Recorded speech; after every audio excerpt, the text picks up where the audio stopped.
Ili kupata habari zetu nzuri na zenye kuvutia, like, subscribe Vantol 55.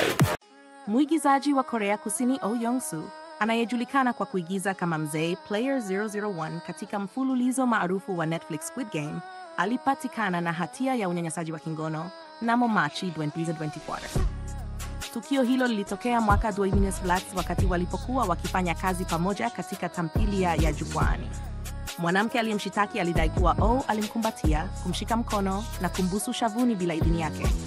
Mahakama ya tawi la Seongnam katika mahakama ya wilaya ya Suwon ilimhukumu Oh kifungo cha miezi 8 jela kilichosimamishwa kwa miaka 2 na kumwamuru kuhudhuria masaa 40 ya mafunzo ya matibabu ya unyanyasaji wa kingono. Ingawa alikana mashtaka hayo, akidai kuwa alishika mkono wa mwanamke huyo ili kumwongoza, Oh alitangaza nia ya kukata rufaa dhidi ya uamuzi huo. Kesi hii imeathiri vibaya kazi ya Oh, ikiwa ni pamoja na kupigwa marufuku kuonekana kwenye kituo cha televisheni cha KBS nchini Korea Kusini.